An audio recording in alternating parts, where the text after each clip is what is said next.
the research is very, very clear on what happens when we stop taking the drug. The impact that the drug is having, it does not sustain.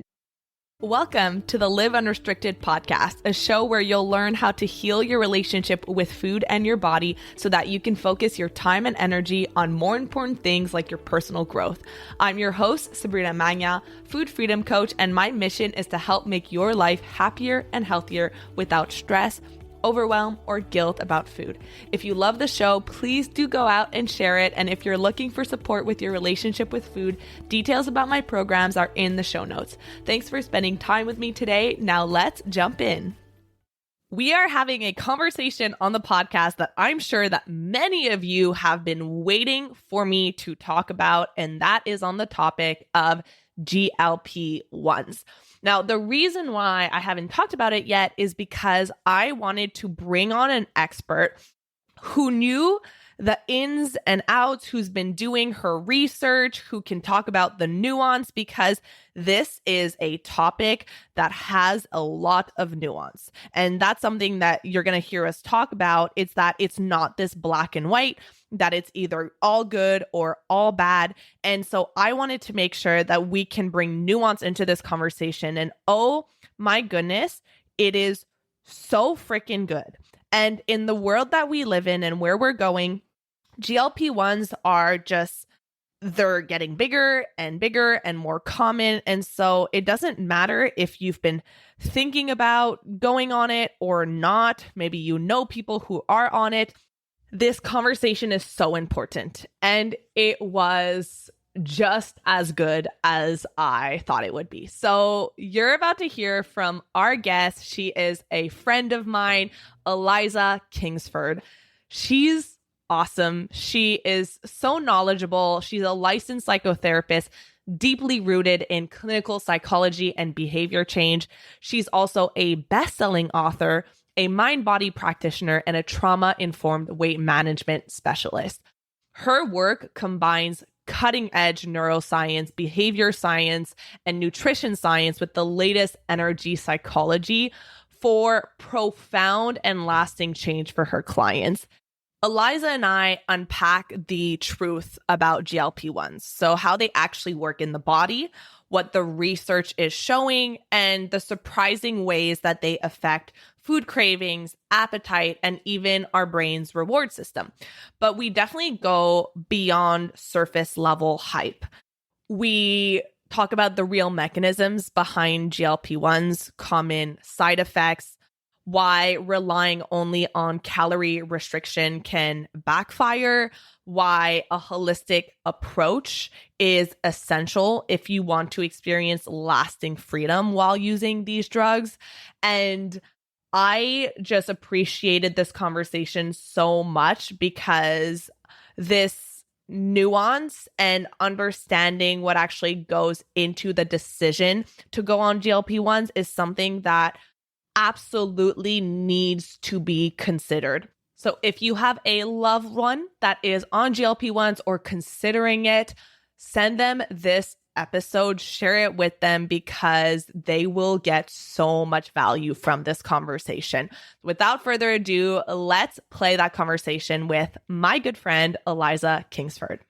Okay, Eliza, this is a huge treat for me because I have been wanting to have this conversation on the podcast forever.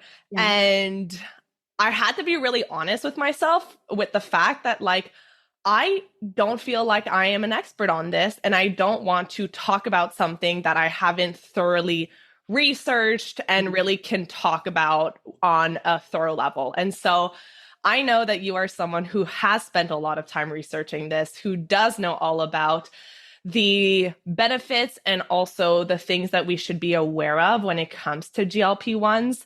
So thank you so much for being here.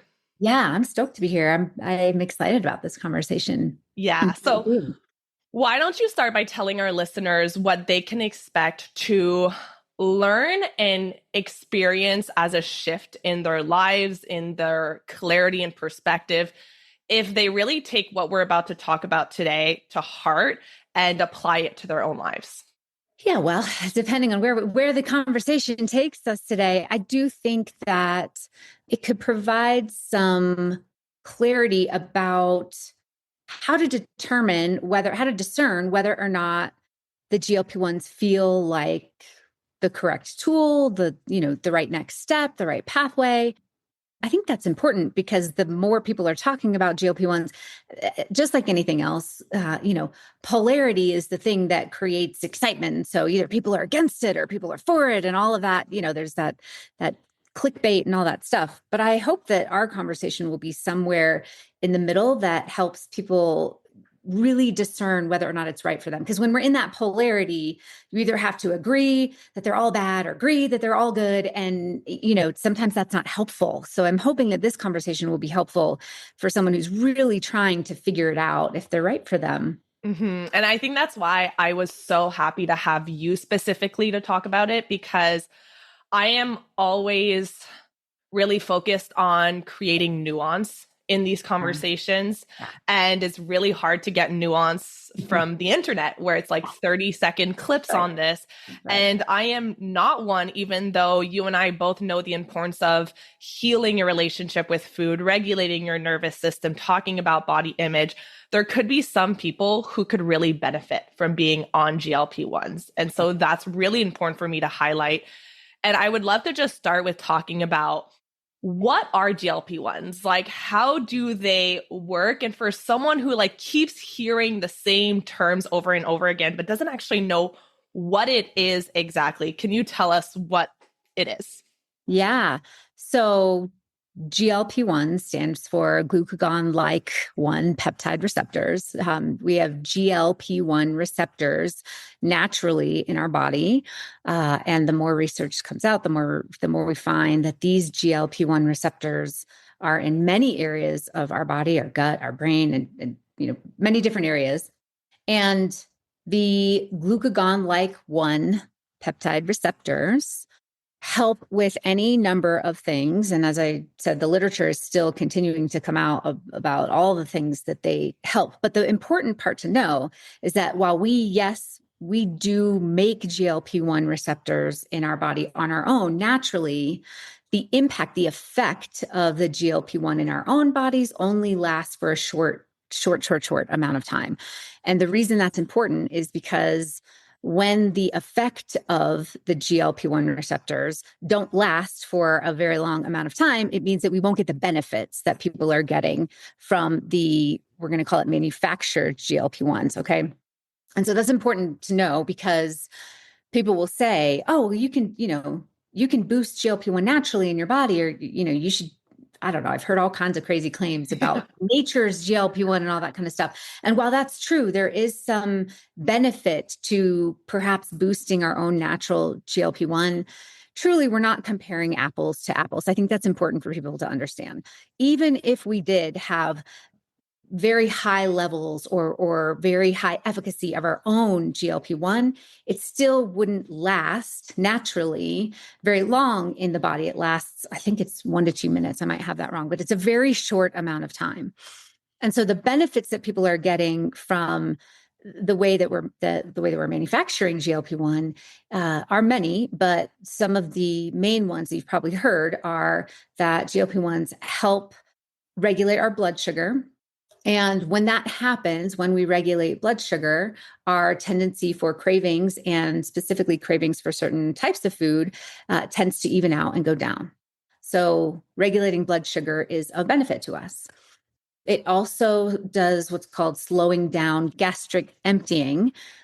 And the reason why that's helpful is because essentially that means it keeps us full longer. So when we stay full longer, then we're not hungry and we're not looking for food.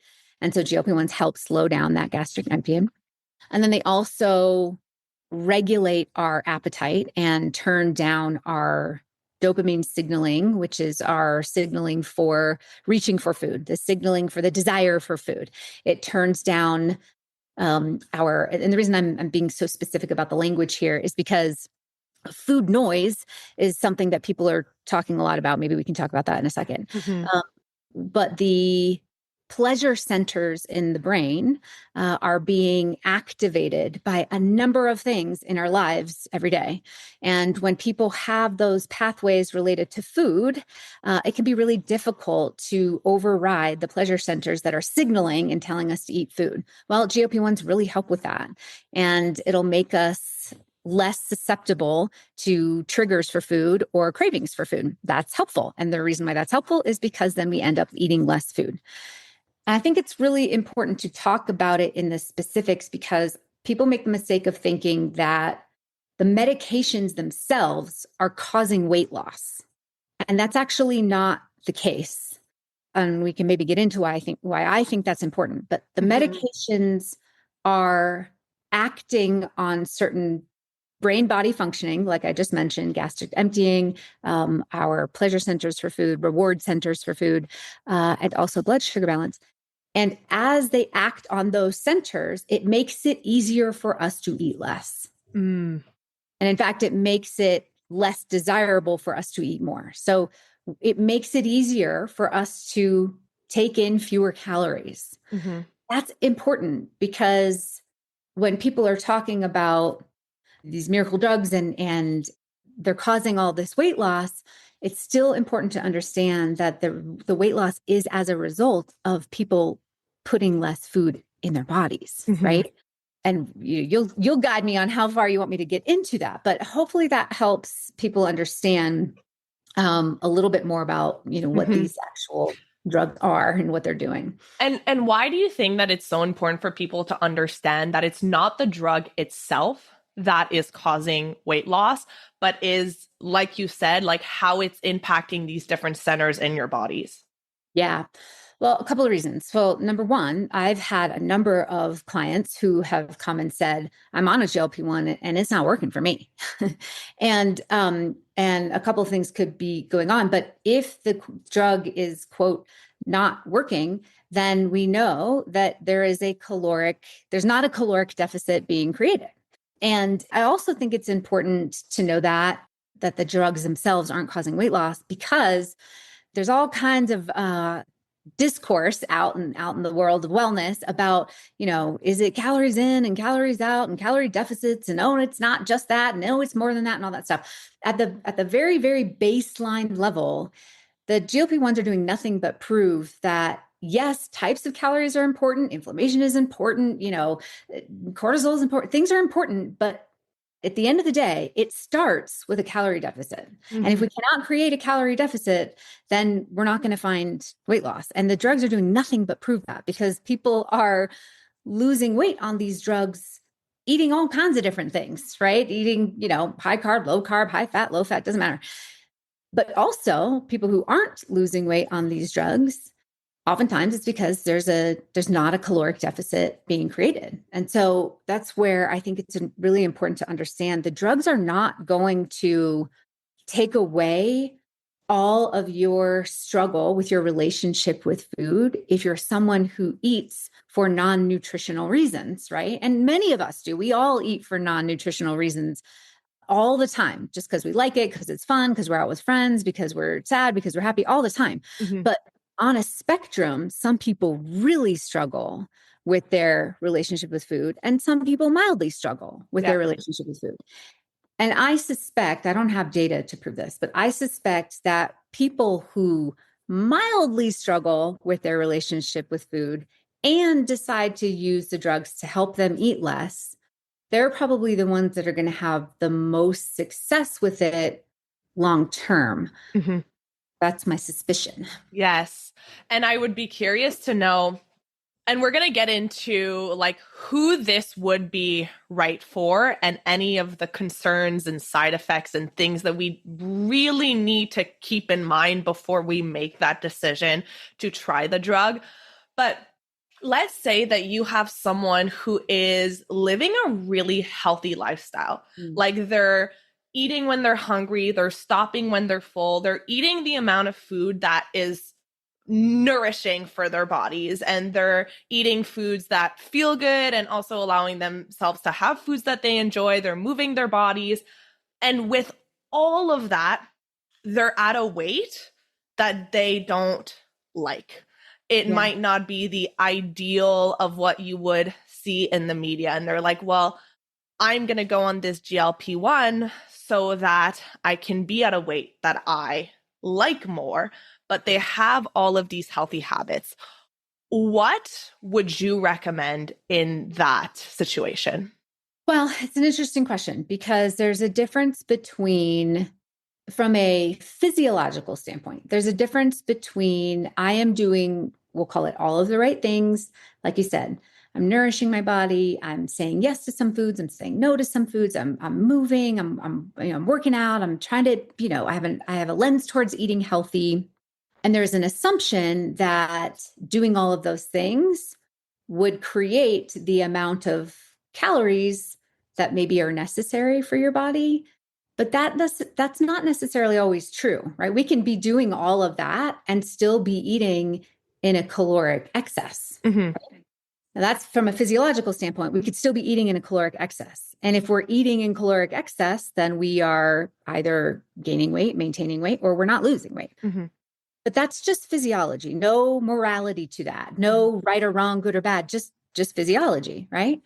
If we don't know our intake of calories, then we don't know if we're in a surplus or a deficit, and if we're eating, Goldilocks, too much, too little, not enough, right? Mm-hmm. That's the physiology piece.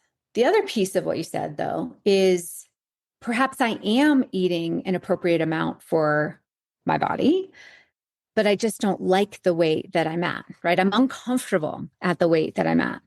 And we need to explore a little bit more there. Are we uncomfortable due to the meaning that we have attached to being at a certain weight? Are we uncomfortable due to societal pressures? Are we uncomfortable because we don't feel good about ourselves? Are we uncomfortable because we believe our weight is a measure of our worth? Or are we also working on those things, but this weight that we're at, we're either gaining weight or we're not losing weight, and it doesn't feel like the right weight for us. If we feel like, I'm working on my self-worth, I'm working on my self-concept, I do feel good about myself, or I'm on my way to feeling good about myself, this just doesn't feel good for me. See, there's like three different scenarios there. Mm-hmm. And to your point about nuance, it depends on the person which approach is going to be right for them. And here's why. Because if they're the person who attaches their value to their weight, and if they're the type of person who feels like they need to lose weight in order to feel good, to feel valuable, to feel worthy, to feel loved, to feel accepted, then the GLP-1s are not going to help that. And that's what I'm seeing more and more often is initially it might, because initially it feels like, losing weight was the answer to all of my problems, and I wanted it, and now I have it, and now it's here. Sometimes there's that initial honeymoon period where people think it feels good. But truly, if weight is tied to our worth, it's a different way of saying, I feel unworthy because of X. And the reason I say X is because if it's no longer weight, if you feel unworthy, it's going to fill in the blank somewhere else. Yep.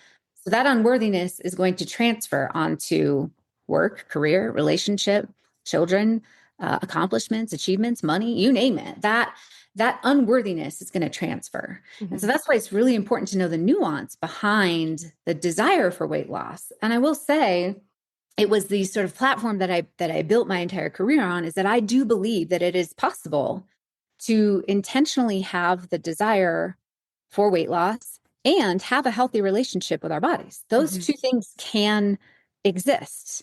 In fact, especially with the GLP-1 medications, I believe more than ever, it has to exist. It has to exist. Yeah. We need to find the way to that, because there are millions of people currently experimenting with GLP-1s who are going to find themselves in a world of hurt in a minute when they go, oh, shoot, that didn't make me feel worthy the way I hoped it would.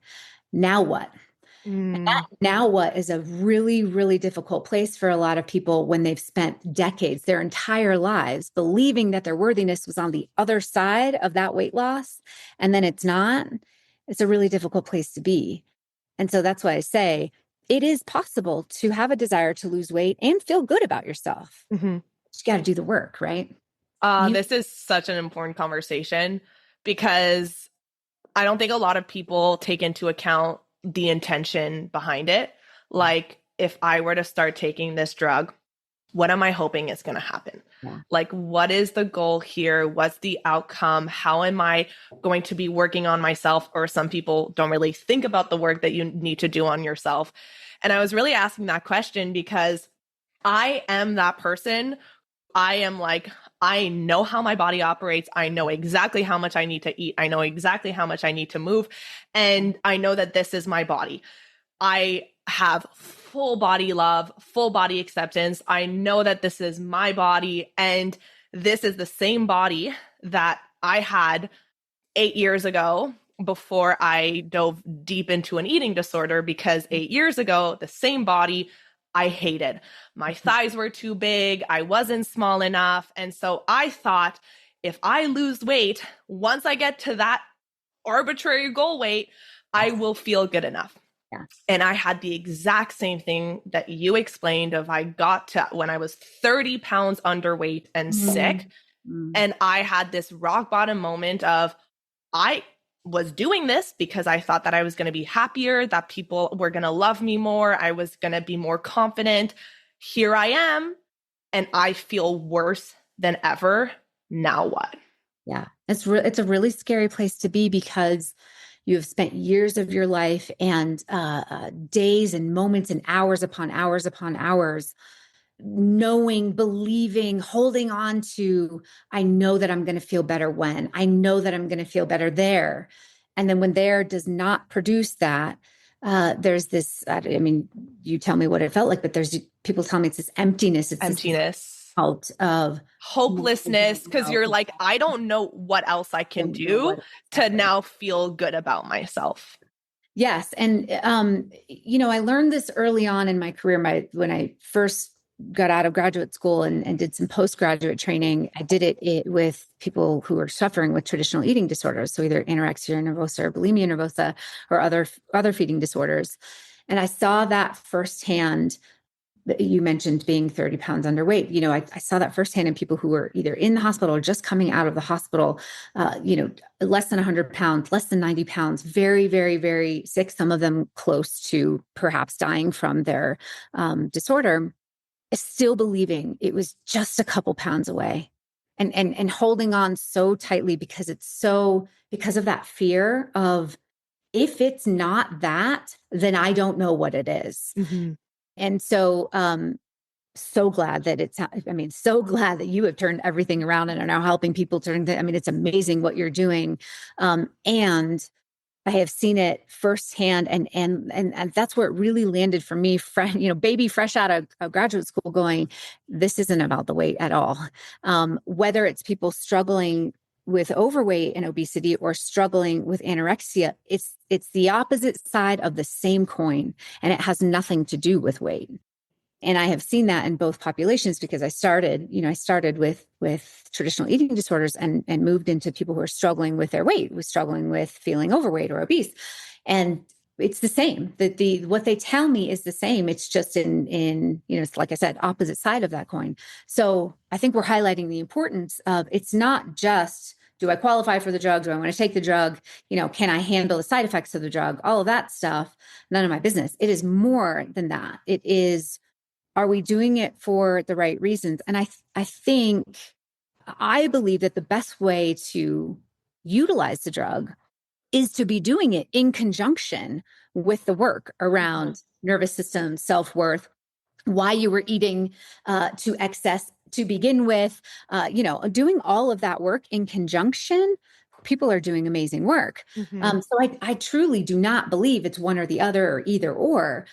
But I will say that if we're not doing that part of it and we're not paying attention and we're just saying, yeah, that's for those people, I'm going to be happy once I get there. I'm going to love my body once I get there. I always tell people, you will be able to love your body there relative to the amount that you can love your body right now. Whatever size you are right now, whatever weight you are right now, you will love your body there relative to that amount. And if you're saying, I don't, then the hard reality of it is you won't there either. Oh my God. This is so important to highlight. And I love what you said. And I want to reinforce this again, that like doing this, taking the drug, in conjunction with working on why was I struggling with food in the first place? Why was I struggling with my body? What was I using food for in terms of control and regulation? Because this doesn't get talked about enough. And I think that the drug can be so useful as a tool to help you because it does quiet down some of that noise and it does help you focus on something else, focus on yourself and be more present and grounded with yourself. So if you are someone who's like considering it and it makes sense for you and you can handle the side effects, great. And it might be the really right path for you. And also, let's talk about like what can happen if you're not doing the work alongside. Yeah. Yeah. And to highlight that and to keep going with it is that, there's all kinds of people who have access to the medication for a short amount of time.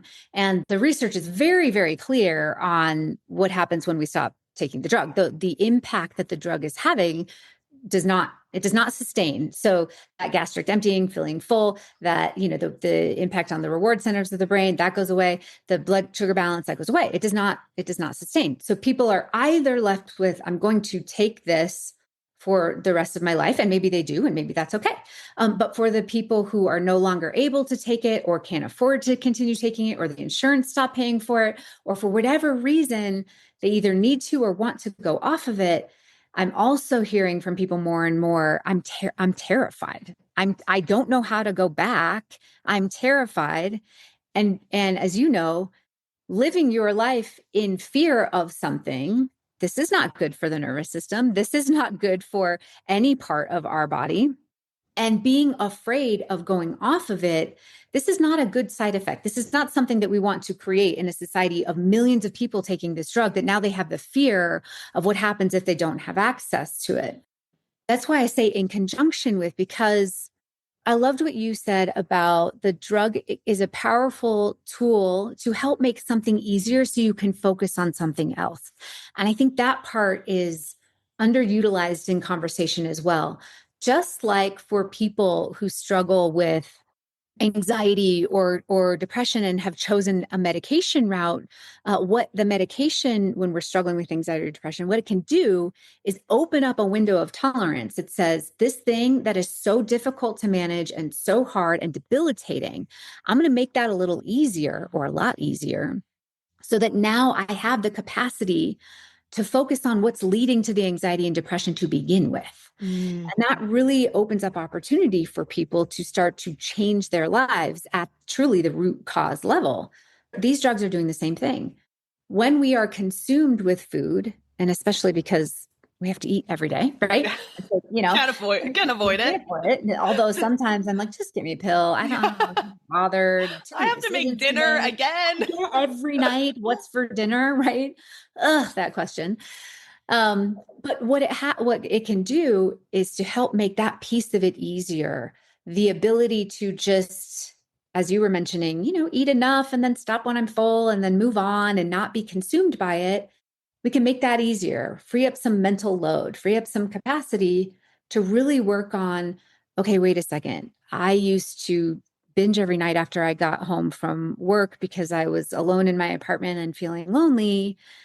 That alone in my apartment and feeling lonely is still going to be there. And so now we have to figure out how to meet the challenges and demands of our lives without turning to food.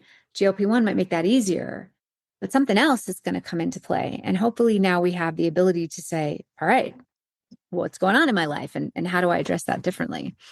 Yeah, and that's something I was stalking you. I was stalking your articles on this, and that's something that you talked about, that some people are experiencing worse anxiety and worse depression when they start the drug, because this outlet that they had as a way to numb or cope or suppress emotions, they no longer have. So can you talk on that a little bit more?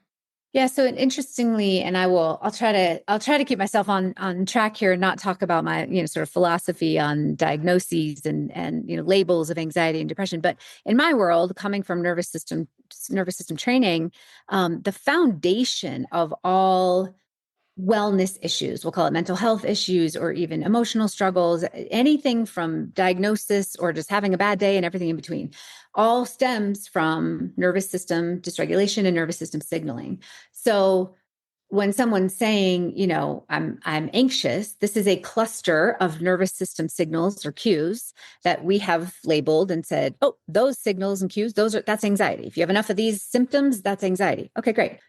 The point I'm making is that if someone has learned to manage those symptoms that feel like anxiety by eating or soothing by using food or, unconsciously binging or anything like that, and we take that soothing mechanism away, arguably it was not an adaptive, or a healthy mechanism. Sustainable. Yeah.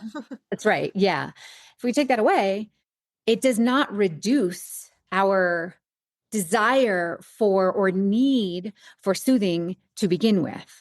So when we're not eating anymore, so I'll put it into a layman's terms, right? So you come home from work and you're super stressed, you're super busy all day at work and you're super stressed out. And when you come home from work, you used to, dive headfirst into the pantry and eat the chips, standing in front of the chip bag and just eating it directly out of the chip bag to just, calm your system from the day. And suddenly you're not doing that anymore because you don't want food because you're on a GLP-1 and you're sort of like, I don't need food. Well, you're still going to come home from work and you're still going to be all stressed out from work and you're still going to need something. Your system is still going to say, this stress from work, this dysregulation from work doesn't feel good. But now you're not soothing it with food. And so the system is kicking up and going, hello, we need something. Remember, we used to do that eating thing. What are we going to do now? What are we going to replace it with? And it kicks up those signals to get you to try and pay attention and do something, regulate it, soothe it, anything.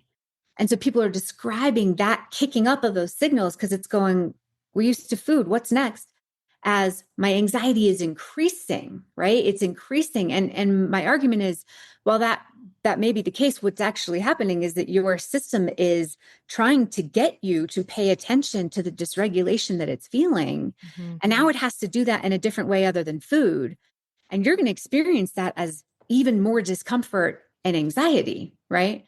So then people are going and saying, my anxiety is increasing. And then we give them, okay, here's a pill to take for your anxiety to decrease the anxiety. Your nervous system is going to find a way to get its needs met. I mean, it just, we are not stronger than our nervous system. Yep. So if it can't get you to eat, you could, you're taking the GLP-1. Now it can't get you to be anxious because you're taking an anxiety medication. It's going to go somewhere. It's going to go somewhere. And that part is concerning to me. Yeah. It's like whack-a-mole. And like, exactly. I definitely experienced that when I stopped using food to cope. Well, then work came along and overworking became my way to cope. And then I had to have that brutal awakening of like, okay, this is not working for me. And I don't want to bring this into another area of my life. So I'm going to do the work to get to the root and learn how to soothe and navigate and regulate my nervous system without this external thing that's really just a temporary way to feel better. Yeah. And I would argue, I wonder if you felt this as well, is that once you started to become aware of the, that it wasn't actually making you feel better, it's almost like you can't unsee it. You can't unknow it. And so then when you're doing it, when you're overworking or when you're eating or when you're whatever, not only do you have it's not working as well, but I know that I'm doing something that's not great for me and not working as well, which then perpetuates the discomfort and dysregulation in the nervous system. Mm-hmm. This is the stuff that's building in people, is that there's this awareness of something's not right here. I need to do something else. I may not know what it is, but the discomfort starts to grow until people are saying, I don't know what I need to do differently, but this is not going to, keep working for me. And that's, in my opinion, those are the aware, lucky ones. You going, you having the awareness to say, this isn't it. I don't think this is it.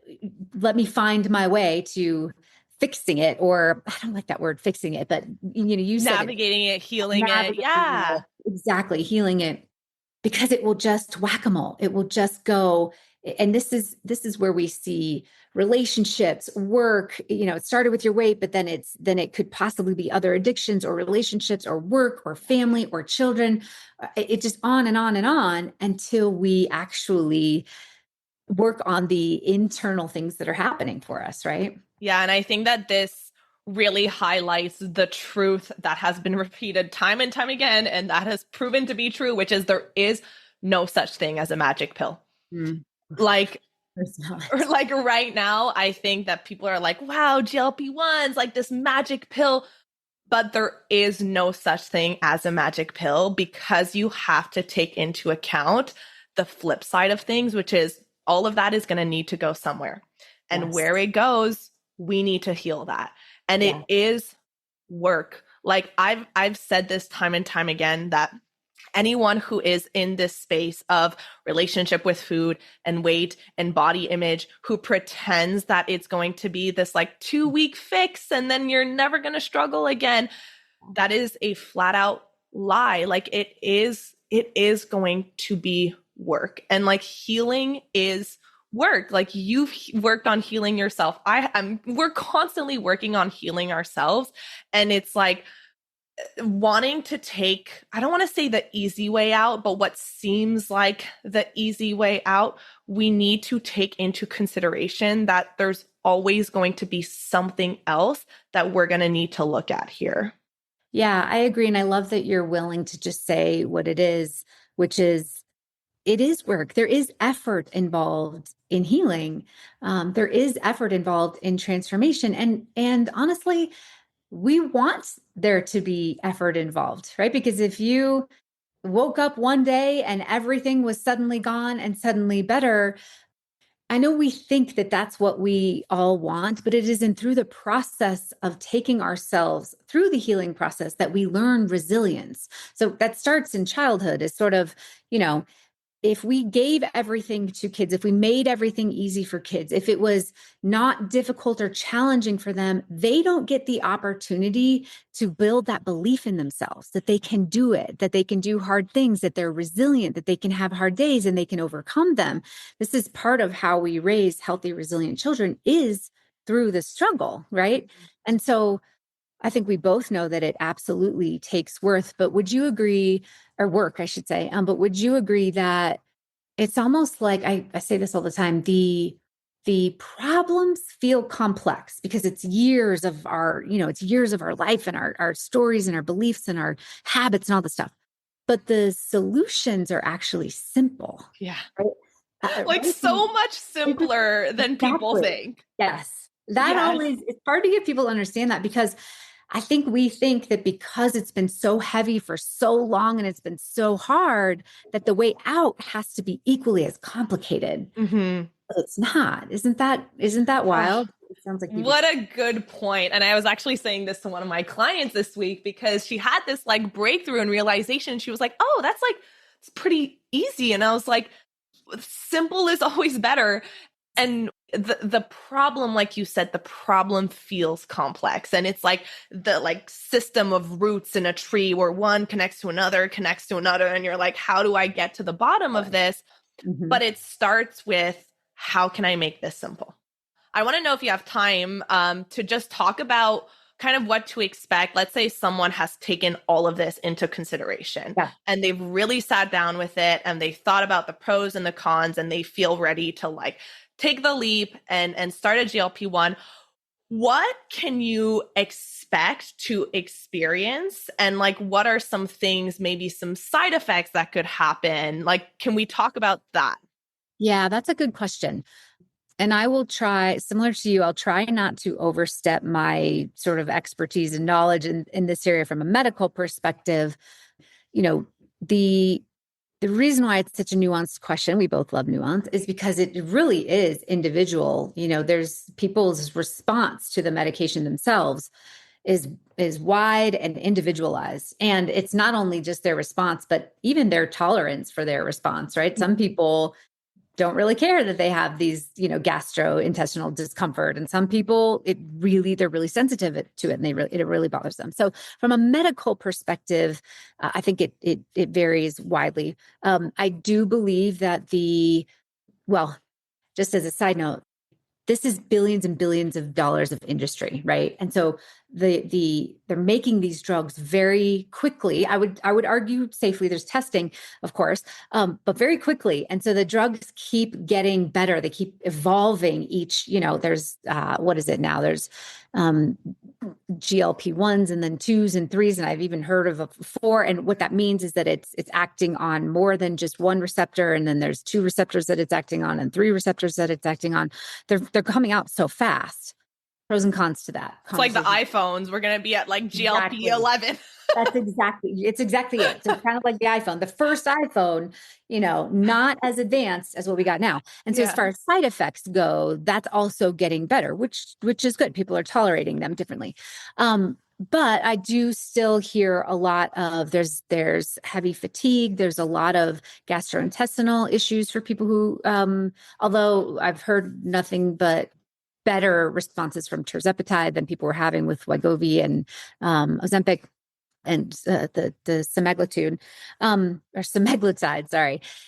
I think like I said, the symptoms will vary, and it'll vary per person and how well you tolerate them.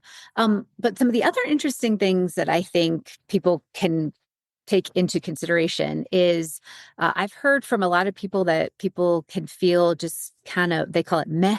I just feel meh, which, in clinical terms, sometimes we call that anhedonia, which is sort of loss of pleasure or joy in things that we used to take pleasure and joy in.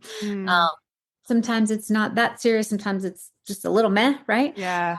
But oftentimes people are telling me something just feels off.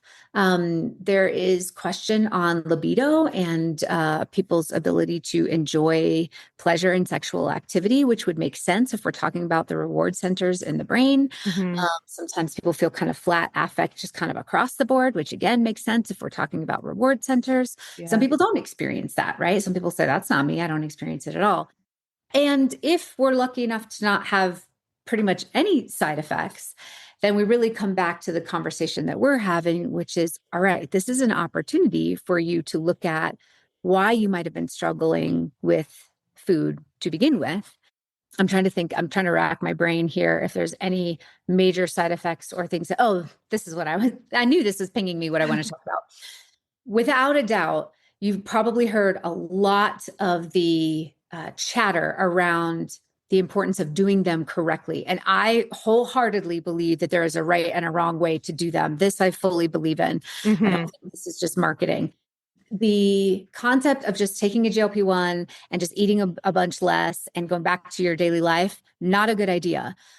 Really prioritizing, I'm talking non-negotiable, increase in protein, weightlifting, going to the gym and lift the muscles. Exactly, those muscles. Yeah.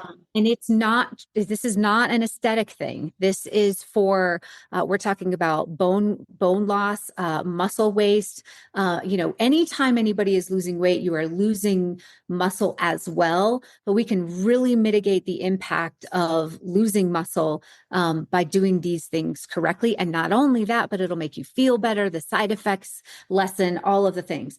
Because I'm seeing millions of people who are taking the drugs and, eating whatever and drinking and not moving and sedentary. This is not good. I don't see, again, I'll stay out of the medical, literature on it, but I don't see anything good happening for a population of people who are just using them as a means to eat less and not using them as a way to increase their health and longevity. Yeah. I think we'll see negative impact from that. So I think this is so important to talk about because muscle is so incredibly important.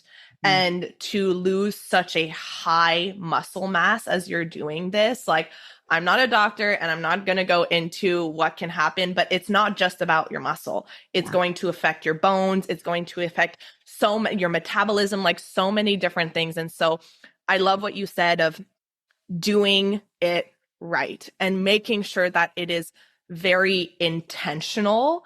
Because again, like, there is no such thing as a magic pill. And I know that we want the thing to be easy and want to be like, okay, I'm just going to take this, but you have to know what you're getting signed up for.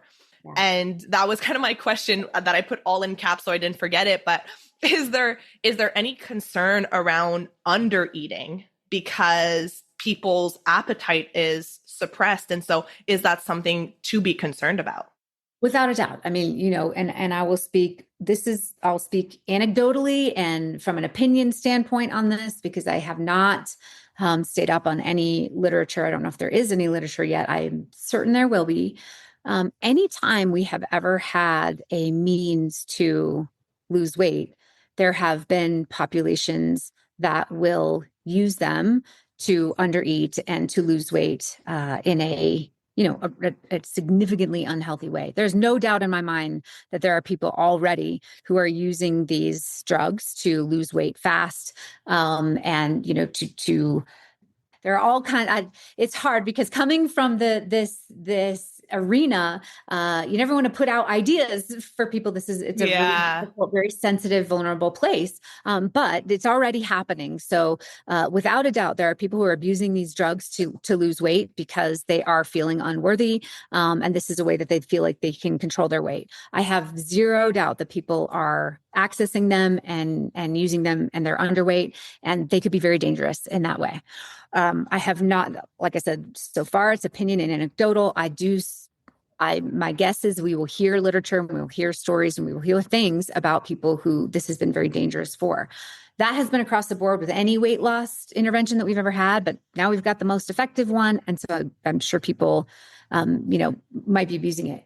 The reason I point that out is because there's a vast spectrum in between, right? You've got over here on the spectrum, it's a very dangerous use. Someone who might be struggling with anorexia nervosa, very dangerous for them to use these drugs. Yeah.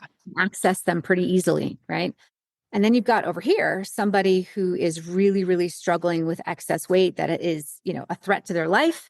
And it's a really, really effective way for them to, in a triage way, get the weight off, make things easier, try to live a healthy life and everything in between. Right. Yeah. And I think there's a lot of we'll call it worried well, or we'll call it, healthy, but I just want to lose a few pounds kind of thing. I think there's a lot in there in the middle. Mm-hmm. And I think it's yet to be seen how that, we'll call it maybe healthy middle. I just made that up. I don't know if that's call that sort of healthy middle who maybe, I don't know, 10 pounds, 15 pounds, 20 pounds, who just want to make it easier. We'll see what happens to this. There's millions of people doing that right now. Yeah. And we'll see what happens, whether or not it actually ends up being a benefit to them or a detriment to them. And I think it will all depend on the conversation we're having today, to be honest. Yeah. This very conversation can change the whole trajectory of all of it. And I think it's also important to remember that these things are new. And they haven't been around for a very long time. And so we don't know the long-term effects of this.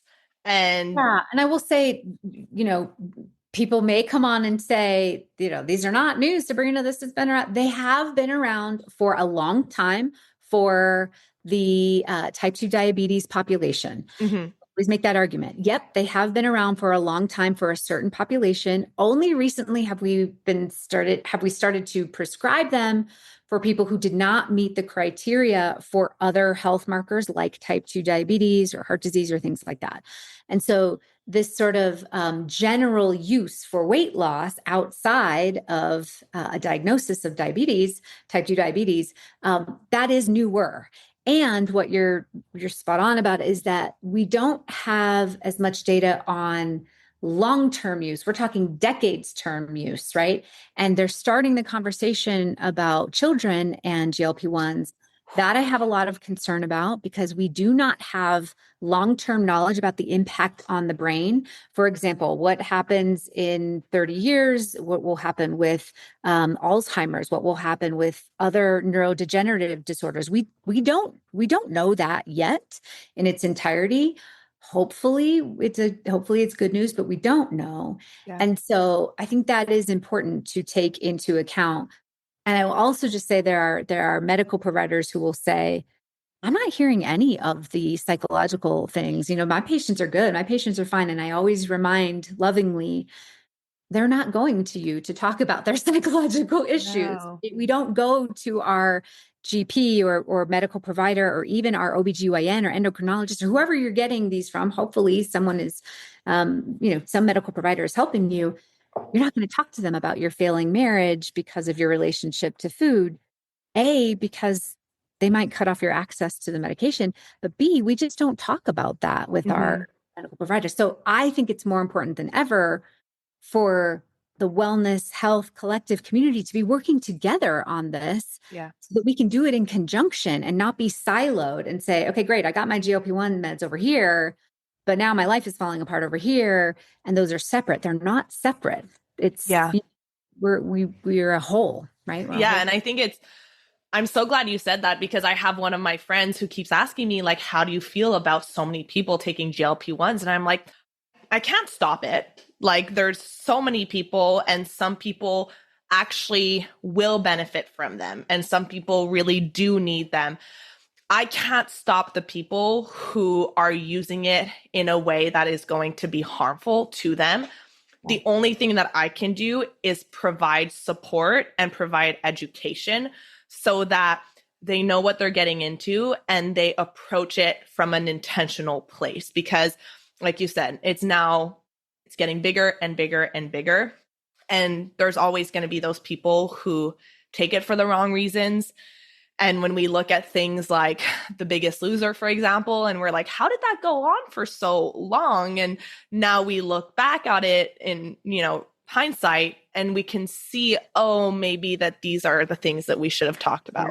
Yeah, that's right. I think that's right. And I'm hoping that this conversation helps people really see the risks and the benefits, right? There are some, and I guess I would be remiss if I didn't say, I don't even know enough to go into it altogether, but it is showing some benefits beyond weight loss, for heart disease and any kind of a lot of other things. There are benefits. So I don't believe that we have painted an all good or all bad picture. I hope that we have really allowed the dialogue that brought in another piece of it that people really aren't thinking about, which is the nervous system piece, the psychological impact, the emotional wellness piece of it, that I just don't hear people talking about as much. I'll be honest, because I don't believe there's not as much training on it for professionals to understand the psychological impact of a medication, and especially one like this. I just don't believe that people are trained in it, to be honest. So I think it's great that, I love that you asked to have this conversation. I think it's great that we're talking about it. I want people to make the best decision for them. And I think the only way to do that is informed consent, like understand everything that we should be taking into account and then go forward, right? And I was going to ask you, like, how can we really make this actionable? But you just said it. Before you make any decision, making sure that you have the 360 view of, is this right for me? Yes or no? Are there different avenues that feel more aligned with me? If this does feel right for me, knowing that there are some steps that I am going to have to take. There are some lifestyle changes. There are some psychological, emotional patterns that I'm going to need to look at, because it can't be just this like one straight line where it's like you take the pill and then you forget about everything else. So like making sure that we are intentional about the choices that we're making and that feels good for you, I think is really the best path forward. Agreed. Well said. Thank you so much for being here. I think this was such an important conversation, Eliza. And like, I really appreciate you bringing the nuance and the education that I maybe would not have been able to bring. So for anyone who wants to get to connect with you, hear your soothing voice more, where can they find you? Thank you. Yes, it's super easy. ElizaKingsford.com. There's lots of free resources out there.